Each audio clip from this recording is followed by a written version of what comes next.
कितने साधक हमारे पास आते हैं, हम महाराज जी इतने समय से ओम नमः शिवाय जपते हैं, इतनी माला हम लोग करते थे ओम नमः शिवाय की, अब कथा सुन रहे हैं, अब बस मन यही हो गया कि राधा गोविंद का, महाप्रभु का चरणाश्रय ग्रहण करें हम, तो क्या अब हमको क्या करना होगा? क्या ओम नमः शिवाय छोड़ना होगा?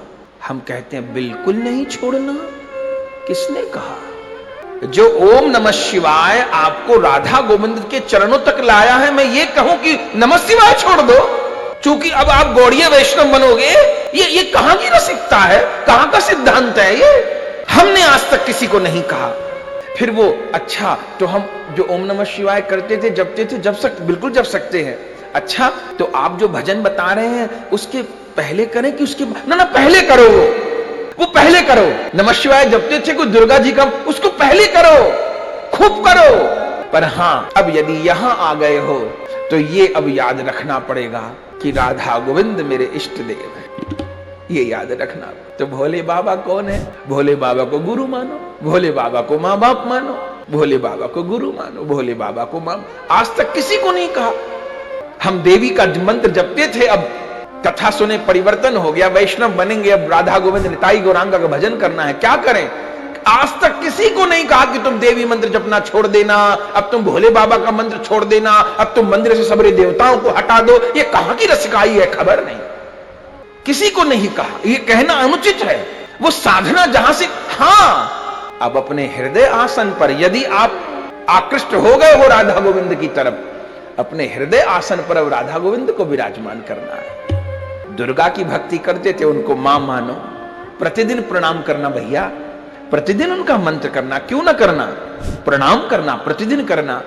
और ये कहना कि हमको राधा गोविंद के चरणों का प्रेम प्रदान कर मां।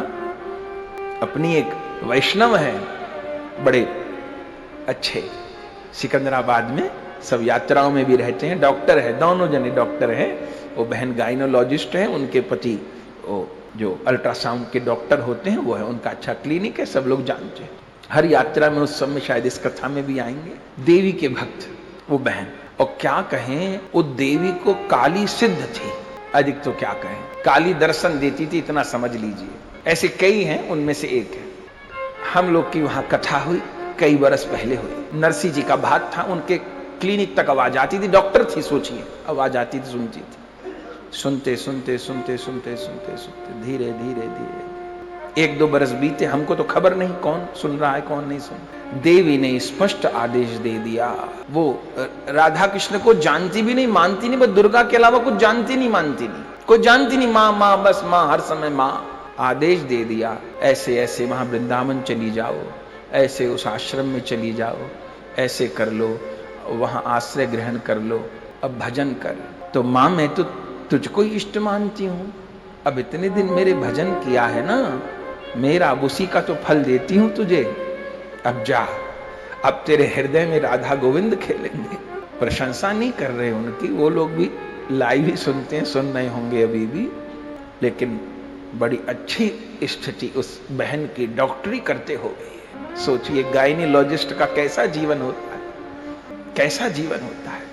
जो गायनियोलॉजिस्ट होते हैं उनके पास एबॉर्शन कराने के लिए लोग आते हैं ना, गर्भपात कराने के लिए लोग आते हैं। कोई 10 लाख रुपया भी आके दे उसको, बहन को, भैया कहीं और जाओ, पहले खूब समझाएंगी मत करवाना, अरे आप कर दो ना, अपना व्यापार। अब उन लोग का तो ये व्यापार है, माने यही बिजनेस है, डॉक्टर हैं तो अपना व्यापार धंधा आधा कर लिया, चौथाई कर लिया।